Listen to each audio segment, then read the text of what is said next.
Hello बच्चों, welcome back to my channel. कैसे हैं आप सब लोग। जैसे कि आप जानते हैं, जो आप लोग का उत्तराखंड में असिस्टेंट अकाउंटेंट की वैकेंसी आई है, जिसपे की नोटिफिकेशन की वीडियो मैंने अपलोड भी कर दी थी। अगर आपने नहीं देखी, देख लीजिए कि किस तरह से आपको फॉर्म फिल करना है, क्या क्या रिक्वायरमेंट है वहाँ पर, कितनी एज लिमिट है, कब से स्टार्ट हो रही है, फी क्या रहने वाली है, सारे क्वेश्चन के आंसर आपको वहाँ पर मिल जाएंगे।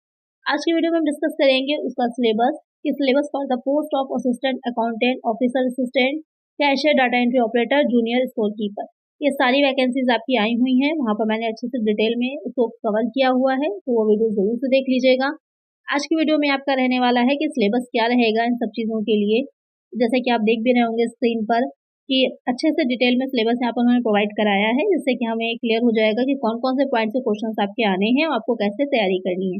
इसकी क्लासेस ऑलरेडी चल रही थी आप लोगों की, अब और चीज़ों में आप लोग को क्लियर हो जाएंगी कि क्या क्या हमें पढ़ना है, कहाँ कहाँ से आना है। सिलेबस काफ़ी ब्रॉड उन्होंने दिया है, बहुत सी चीज़ें शामिल करी हुई हैं सिलेबस में, तो सब कुछ हमको कवर करना है। तो आइए शुरू करते हैं और यूनिट फर्स्ट में देखते हैं क्या चीज़ें हैं। तो यूनिट फर्स्ट यहाँ पर फाइनेंशियल अकाउंटिंग और कंप्यूटराइज अकाउंटिंग से रिलेटेड यहाँ पर बताया हुआ है। अकाउंटिंग में वही सारी बेसिक चीज़ें आपकी आ जाती हैं, आपको भी पता है।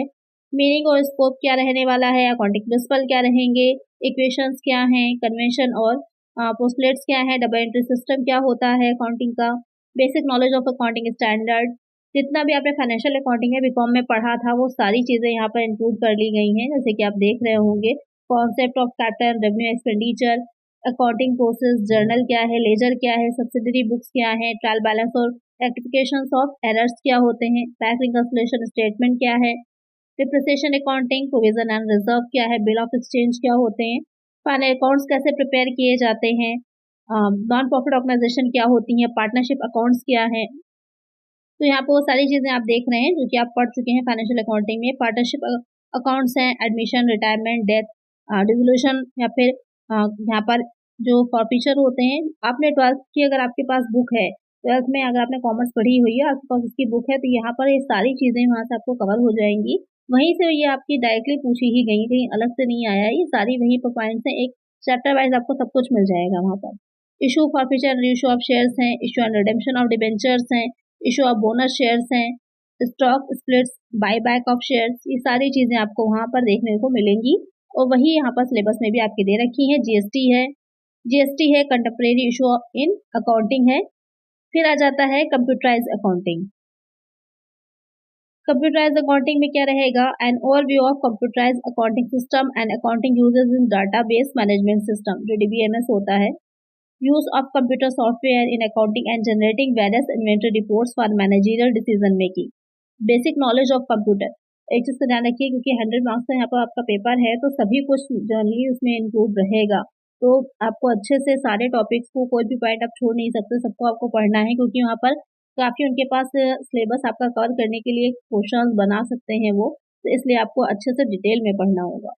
इनपुट एंड आउटपुट डिवाइसेस हैं, memory, primary, secondary and auxiliary memory है, ऑपरेटिंग सिस्टम है, internet, MS office, word, excel and PowerPoint, ये सारी चीज़ें आपको इसमें पढ़नी है।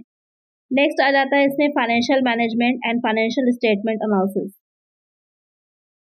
जो आपका यूनिट सेकंड रहने वाला है।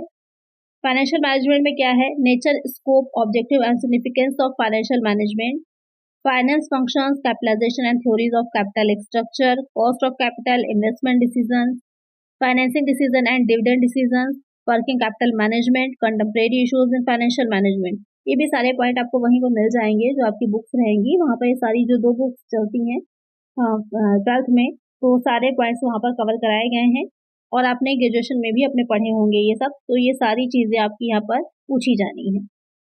नेक्स्ट आपका यूनिट, इसमें फाइनेंशियल स्टेटमेंट एनालिसिस भी इंक्लूड होता है इस यूनिट में आपकी। Financial statement of A company, कि कौन से फाइनेंशियल स्टेटमेंट कंपनी में बनते हैं, उनकी मीनिंग क्या है, नेचर क्या है, यूज और इम्पोर्टेंस क्या है उन स्टेटमेंट्स की। कौन से स्टेटमेंट होते हैं, तो आपको पता ही, प्रॉफिट एंड लॉस अकाउंट होता है, बैलेंस शीट होती है, जो अलग अलग शेड्यूल के अकॉर्डिंग बनती है। तो डायरेक्ट क्वेश्चन ये भी पूछ सकता है कि बैलेंस शीट जो है वो किस शेड्यूल में बताया गया है, इस तरह से क्वेश्चन भी आपके बनेंगे। फाइनेंशियल स्टेटमेंट एनालिसिस क्या है, मीनिंग, सिग्निफिकेंस, ऑब्जेक्टिव, इंपॉर्टेंस और लिमिटेशंस क्या है, टूल्स फॉर फाइनेंशियल स्टेटमेंट क्या है, comparative statement, common size statement, ratio analysis, इससे क्वेश्चन आपके बहुत आएंगे। रेशियो एनालिसिस जो है यहाँ पर क्वेश्चन इससे बहुत पूछे जाते हैं। Meaning, objective, advantage, classification, cash flow है, और इसके अलावा और अकाउंटिंग रेशियोज जो होते हैं जैसे कि ब्रेक इवन एनालिसिस होता है, वो भी आपका इसमें पूछा जाना है। तो कौन सी बुक्स इंपॉर्टेंट रहने वाली हैं, कैसे आपको तैयारी करनी है, इस पर एक अलग वीडियो आएगी जहाँ पर स्ट्रैटेजी पूरी डिस्कस करेंगे कि कौन सी बुक्स आपकी हेल्पफुल हो सकती हैं इसको पढ़ने के लिए, क्योंकि कम टाइम में ज़्यादा चीज़ें कवर करनी है। अगर आप डिटेल बुक्स में जाएंगे तो इतना टाइम आपके पास नहीं होगा, और ना ही हर जगह से क्वेश्चन आपका पूछा जाता है। क्वेश्चन कहाँ कहाँ से पूछा जाता है, किस तरह से आपको तैयारी करनी है, उसको ध्यान में रखकर ही आपको पढ़ना है। यूनिट थर्ड देख लेते हैं, इसमें क्या है। यूनिट थर्ड में आपका money, banking and financial markets यहाँ पर पूछा गया है। मनी एंड बैंकिंग और फाइनेंशियल मार्केट दो पार्ट रहेंगे। मनी एंड बैंकिंग में क्या है कि क्या मीनिंग होती है, फंक्शन क्या होता है, इंपॉर्टेंस क्या होती है। यहाँ पर डायरेक्ट क्वेश्चन आपके जो बनते हैं वो बैंकिंग से रिलेटेड बन जाते हैं कि आरबीआई क्या है, उसके फंक्शंस क्या होते हैं, क्या क्या उसके कार्य हैं, कौन से कार्य कर सकता है, कौन से नहीं कर सकता है, उससे रिलेटेड सीधे सीधे क्वेश्चन यहाँ पर आपके बनते हैं। Various methods of note issue with particular reference to their working in India. Inflation deflation क्या है, बैंकिंग डिफिनेशन क्या है, कॉमर्शियल बैंक कौन से हैं, ई बैंकिंग से रिलेटेड भी काफ़ी क्वेश्चन आपके डिजिटल उससे पूछे जा सकते हैं, डिजिटल पेमेंट से रिलेटेड। आरबीआई फंक्शंस क्या रहते हैं, उनकी मॉनेटरी और फिस्कल पॉलिसी क्या होती है, उसके फीचर्स क्या होते हैं, इसके इंस्ट्रूमेंट क्या होते हैं, ये भी आपके क्वेश्चन बन सकते हैं। फाइनेंशियल मार्केट में कॉन्सेप्ट क्या रहता है, मनी मार्केट क्या है, कैपिटल मार्केट क्या है, उसका टाइप क्या है, प्राइमरी सेकेंडरी दोनों। स्टॉक एक्सचेंज क्या होती है, फंक्शन क्या है। सेबी से रिलेटेड क्वेश्चन बन सकते हैं, सेबी में डायरेक्टली भी पूछ सकता है कि सेबी के कब बनाया गया था, कब उसको संवैधानिक दर्जा मिला था, ये क्वेश्चन से बनते हैं। या इसके अलावा अभी करंट में कौन इसका मेन चेयरमैन है, कौन इसकी एज है, जो कमेटी होती है या पूरी मेंबर्स होते हैं कितने होते हैं, ओवरऑल क्या काम है इनके, इससे रिलेटेड क्वेश्चन आपके यहाँ पर बनेंगे। नेक्स्ट यूनिट यहाँ पर आ जाता है यूनिट 4। तो यहाँ पर यूनिट 4 में बिजनेस ऑर्गेनाइजेशन, मैनेजमेंट और ट्रेड से है। बिजनेस ऑर्गेनाइजेशन, बिजनेस ऑर्गेनाइजेशन में क्या होता है, एक ऑर्गेनाइजेशन बिजनेस क्या होता है, उसके फॉर्म्स अलग अलग क्या है, पब्लिक है, प्राइवेट है, ग्लोबल एंटरप्राइजेस है, बिजनेस सर्विसेज हैं, इमर्जिंग मोड्स ऑफ बिजनेस है, सोशल रिस्पॉन्सिबिलिटी है, स्मॉल बिजनेस एंटरप्राइजेस हैं। सारी वही चीज़ें हैं जो अपने ग्रेजुएशन में अपने कॉमर्स में पढ़ी हुई हैं, कुछ अलग से यहाँ पर नहीं है, ना ही वो बहुत हाई लेवल का है, लेकिन सब वही चीज़ें हैं। अगर आपके पास वो बुक्स भी अवेलेबल हैं तो बहुत हेल्पफुल रहेंगे आपके लिए। बिजनेस मैनेजमेंट में मीनिंग क्या होती है, नेचर क्या है, सिग्निफिकेंस, पर्पस क्या होते हैं, planning, decision making, organizing, staffing, organization, ये आपके मैनेजमेंट के फंक्शंस होते हैं। ये सारे प्लानिंग करना, डिसीजन मेकिंग, ऑर्गेनाइजिंग, ये सारे आपके इसके मैनेजमेंट के ही फंक्शंस होते हैं। ये आगे अगर हम देखते हैं तो डायरेक्टिंग क्या है, मोटिवेशन, लीडरशिप, मोटिवेशन की थ्योरी से क्वेश्चन पूछा जा सकता है, लीडरशिप की थ्योरी से क्वेश्चन आ सकते हैं यहाँ पर। कम्युनिकेशन क्या होता है, इसके टाइप्स क्या है, प्रोसेस क्या है और कौन कौन सी बैरियर्स होते हैं। इंटरनल ट्रेड की अगर हम बात करें, इसके अलग से भी वीडियोस मेरे चैनल पर आपको मिल जाएंगी, जो बीकॉम में ही जो इंपॉर्टेंट पॉइंट्स थे वहाँ से रिलेटेड एमसीक्यू वीडियोस भी मैंने वहाँ पर अपलोड करी हुई हैं। तो अगर आप वो देख लेंगे पूरी सीरीज तो आपके लिए बहुत हेल्पफुल होने वाली। पूरा आपको थ्योरी नहीं पढ़नी पड़ेगी, वहीं से आसानी से समझ में आपके सारे आ जाएंगे, सारे पॉइंट्स क्लियर हो जाएंगे। तो वहाँ पर चैप्टर वाइज मैंने एमसीक्यू वीडियो भी अपलोड करी हुई है, लिंक आपको इस वीडियो के डिस्क्रिप्शन में मिल जाएगा, या फिर चैनल की प्लेलिस्ट में जाइएगा तो वहाँ पर आपको कॉमर्स से रिलेटेड बीकॉम की सारी वीडियोज अवेलेबल मिल जाएंगी, उनको देख लीजिए एक बार। तो वहाँ पर आपका पूरा सब्जेक्ट को आप पूरी तरह से ये कहिए कि रिवीजन आपका बहुत अच्छे से हो जाएगा। इंटरनल ट्रेड में मीनिंग एंड टाइप्स क्या होते हैं, सर्विसेज क्या रहेंगी, होलसेलर क्या होता है, रिटेलर क्या है, टाइप्स क्या होते हैं उसके। इंटरनेशनल बिजनेस में क्या कॉन्सेप्ट होता है, एक्सपोर्ट ट्रेड मीनिंग और प्रोसीजर्स होते हैं, import trade meaning and procedures होते हैं।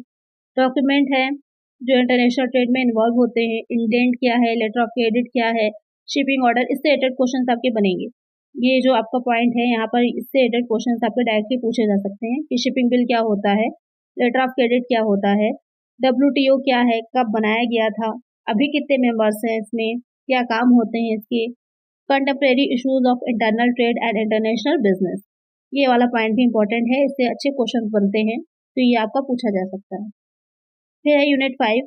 यूनिट 5 में आपको बिजनेस इकोनॉमिक्स और स्टैटिस्टिक्स आएगी। बिजनेस इकोनॉमिक्स तो का जो सिलेबस है वो तो बहुत ब्रॉड है, कहीं से कुछ भी पूछा जा सकता है, कि सारा ही उन्होंने इंक्लूड कर दिया है इसमें। उसका डिफिनेशन क्या है, नेचर क्या है, स्कोप, मैथोलॉजी ऑफ इकोनॉमिक्स है, माइक्रो और मैक्रो इकोनॉमिक्स है, मेजरमेंट ऑफ यूटिलिटी है, law of diminishing marginal utility है, सारे लॉज भी इन्होंने इंक्लूड कर रखे हैं इसमें। इक्वी मार्जिनल यूटिलिटी है, डिमांड शेड्यूल ऑफ कर्व्स है, इलास्टिसिटी ऑफ डिमांड है, methods of measurement of elasticity. यहाँ पर कुछ ऐसे चीजें हैं जहाँ से क्वेश्चन बहुत ज्यादा बनता है, वो क्वेश्चन आपके पूछे जाएंगे। जैसे law of diminishing marginal utility है, इससे क्वेश्चन बहुत बनते हैं, ये पूछा जा सकता है। माइक्रो मैक्रो इकोनॉमिक्स से भी आ सकता है कि जैसे ये पूछा जाए नेशनल इनकम किसका हिस्सा होती है, तो मैक्रो इकोनॉमिक्स का होती है। तो इस तरह से क्वेश्चन आपके इसमें से बनेंगे। कंज्यूमर सरप्लस क्या होती है, कंज्यूमर इक्विलिब्रियम क्या है, इलास्टिसिटी ऑफ डिमांड से भी क्वेश्चन बनता है। प्रोडक्शन फंक्शन क्या है, return two factor, different concept of cost of production, short term वाला जो होता है, लॉन्ग टर्म कर्व्स होते हैं, उससे रिलेटेड क्वेश्चन है यहाँ पर। थ्योरीज ऑफ एक्सचेंज क्या है, पूरा आपने देख रहे होंगे तो 12th में जो आपने इकोनॉमिक्स पढ़ी होगी, पूरा वही इन्होंने सिलेबस पूरा उठा करके दे दिया है। चाहे वो अपने ग्रेजुएशन में भी सेम वही है, अलग नहीं है, बस उसके दो पार्ट हो जाते हैं, माइक्रो मैक्रो अलग अलग करके। तो अगर आपने ग्रेजुएशन में भी पढ़ा होगा इसको, और आपने 12th में भी अगर इकोनॉमिक्स सब्जेक्ट रहा है तो वहाँ पर भी आपने इसको पढ़ा होगा, तो वो सारी चीजें उन्होंने यहाँ पर इंक्लूड कर ली है। स्टैटिस्टिक्स में अगर हम देखें कि क्या पूछा गया है, तो नेचर क्या है, स्कोप क्या होता है, importance and limitations of statistics हैं, स्टैटिकल इन्वेस्टिगेशन है, प्लानिंग क्या होती है, मेथड्स क्या होते हैं। तो यहाँ पर इसकी तो मैंने सब्जेक्ट की आपकी वीडियोस भी अवेलेबल हैं चैनल पे, आप चाहें तो थ्योरी भी पढ़ सकते हैं। वहाँ पर सारी चीज़ें मैंने वहाँ पर अच्छे से डिटेल में पढ़ाई हुई हैं, उसके भी एमसीक्यूज अवेलेबल हैं मेरे चैनल पर, तो उसको आप अच्छे से पढ़ लीजिए, एक एक चीज़ आपको डिटेल में क्लियर हो जाएगी। और उसके बाद आप अपने जो प्रीवियस ईयर पेपर है या फिर प्रैक्टिस सेट लगाएंगे, या फिर जो मैं आप लोग को प्रोवाइड कराऊंगी, तो वहाँ पर आपके लिए बहुत ईजी हो जाएगा। लिंक सारे इस वीडियो के डिस्क्रिप्शन में मिलेंगे आपको, वहाँ से आप देख सकते हैं अलग अलग वीडियोस को। सेकेंडरी डाटा, प्राइमरी डाटा क्या होता है, principle and methods of sampling क्या है, methods of classification and tabulation क्या है, graphical presentation of data and its interpretation, measure of central tendency, users limitation and calculation of various averages, arithmetic mean क्या है, median क्या है, mode. यहाँ तो आपके न्यूमेरिकल क्वेश्चन बनेंगे ये मीन कैसे निकाला जाता है, मीडियन कैसे निकलता है, मोड निकलता है, हार्मोनिक मीन है, ज्योमेट्रिक मीन है। यहाँ से आपके न्यूमेरिकल क्वेश्चन बहुत बनेंगे। डिस्पर्जन, अपकिरण विषमता क्या होती है, वेरियस मेजर्स, इसके अलावा कोरिलेशन कैसे निकलता है, सिंपल है। स्केटर डायग्राम यहाँ पर आपको ये भी दे सकता है कि जो फार्मूलाज होते हैं वो दे दे, उसके बाद पूछे कि कौन सा करेक्ट है या फिर कौन सा किसका फार्मूला है। कार्ल पियर्सन का कोरिलेशन है, Spearman rank correlation, index number, statistical organisation of central and Uttarakhand. तो आपने अगर बिजनेस स्टैटिस्टिक्स पढ़ी होगी ग्रेजुएशन में, जो कि आपके इसमें थी भी और आपको अच्छे से याद है, आपके पास बुक है, तो ये सारा मटेरियल आपको वहाँ से आसानी से मिल जाएगा। आप उसको अगर चाहें तो वहाँ से भी पढ़ सकते हैं, और मेरे चैनल पर भी इसकी थ्योरी और एमसीक्यूज दोनों ही वीडियोस अपलोड हैं, तो आप वहाँ पर भी देख सकते हैं। नेक्स्ट इसमें यूनिट रहने वाला है marketing management and business environment. इसमें क्या पूछा जाएगा, मार्केटिंग मैनेजमेंट है और बिजनेस एनवायरनमेंट से रिलेटेड क्वेश्चन ही आने हैं। मार्केटिंग मैनेजमेंट, यहाँ पर नेचर क्या होता है, स्कोप क्या होता है, इंपॉर्टेंस क्या है, मार्केटिंग कॉन्सेप्ट क्या है, मार्केटिंग मिक्स, इससे क्वेश्चन बहुत बनते हैं आपके। मार्केटिंग एनवायरनमेंट क्या होता है, कंज्यूमर बिहेवियर, इससे रिलेटेड क्वेश्चन भी यहाँ पर बनेंगे आपके। मार्केटिंग सेगमेंटेशन क्या है, प्रोडक्ट क्लासिफिकेशन क्या है, कॉन्सेप्ट ऑफ प्रोडक्ट मिक्स, जिसका मार्केटिंग मिक्स होता है ऐसे ही आपका प्रोडक्ट मिक्स भी होता है। Branding, packaging, labelling, product life cycle क्या है, प्राइसिंग क्या रहती है, क्या फैक्टर्स इफेक्ट करते हैं, प्राइसिंग पॉलिसीज किस तरह की रहने वाली, डिस्ट्रीब्यूशन चैनल क्या होता है, कंटेम्परेरी इशूज ऑफ मार्केटिंग। तो मार्केटिंग में यही पूरा आपका मार्केटिंग का सिलेबस कवर किया हुआ है, जो कि प्रिंसिपल ऑफ मार्केटिंग आपने पढ़ी हो या फिर फंडामेंटल ऑफ मार्केटिंग आपने पढ़ी हो, तो वहाँ पर आपको ये सारी चीज़ें या फिर सारे पॉइंट्स दिख जाएंगे। वही पूरा सिलेबस यहाँ पर आपका दे रखा है। सेम वैसे ही बिजनेस एनवायरनमेंट में भी रहेगा कि क्या कॉन्सेप्ट होता है, इंपॉर्टेंस क्या है, डायमेंशंस क्या होते हैं बिजनेस एनवायरनमेंट के, इकोनॉमिक, सोशल, टेक्नोलॉजिकल, पॉलिटिकल और लीगल। एलपीजी पॉलिसीज क्या होती हैं, एलपीजी क्या रहता है, यहाँ पर 3 चीजों से मिलकर बनता है, लिबरलाइजेशन, प्राइवेटाइजेशन और ग्लोबलाइजेशन। उदारीकरण, वैश्वीकरण और यहाँ पर 3 चीजें, निजीकरण, ये 3 चीजें रहती है। पॉलिसीज क्या है, कब आई, कौन सी इंडस्ट्रियल पॉलिसी के तहत आई थी, कंज्यूमर प्रोटेक्शन एक्ट, इससे रिलेटेड क्वेश्चन भी आपके बनेंगे। कॉन्सेप्ट एंड इम्पोर्टेंस, और जो अभी चल रहा है करंट में, वैसे तो ये आपका 1986 का जो बेसिक वाला है, लेकिन इसमें कई बार अमेंडमेंट होते रहे हैं। अभी जो करंट में आपका चल रहा है वो 2019 चल रहा है, तो वो क्या है, उसमें क्या क्या चीजें अब आपको देखनी है, कितने तक का जो मुकदमा होता है वो कहाँ पर या किस उसमें जाता है, 3 होती है, 3 उसमें होती है, तो कहाँ पर कितने तक का सुना जाता है, कर सकते हैं क्लेम आप, वो सारी क्वेश्चंस आपके बन सकते हैं यहाँ से। तो ये था आपका कंप्लीट यूनिट, जितने भी यूनिट्स हैं जो आपके एग्जाम में पूछे जाने हैं, वो सारे मैंने यहाँ पर आप लोग को प्रोवाइड करा दिए हैं, तो अगर उनको देख लीजिएगा, समझ लीजिएगा कि आपको उसी के अकॉर्डिंग अपनी तैयारी करनी है। कौन सी बुक्स हेल्पफुल रहेंगी, इस पर एक नेक्स्ट वीडियो आएगी जहां हम डिटेल में देखेंगे कि कौन कौन सी बुक्स आप पढ़ सकते हैं। अगर आपके पास टाइम है, आप डिटेल में ग्रेजुएशन की बुक से तैयारी करना चाहते हैं, या और कौन सी बुक्स आपके लिए हेल्पफुल रहने वाली हैं, प्रैक्टिस कहाँ से करना है और किस तरह की वीडियोस मैं भी आप लोग को प्रोवाइड कराऊंगी जिससे कि आपको आगे हेल्प हो सके। तो अगर वीडियो अच्छी लगी है, हेल्पफुल रही है और आगे इसी तरह की वीडियोस आपको मिलते रहें, इसके लिए चैनल को सब्सक्राइब जरूर कर दीजिए और वीडियो को लाइक करिएगा।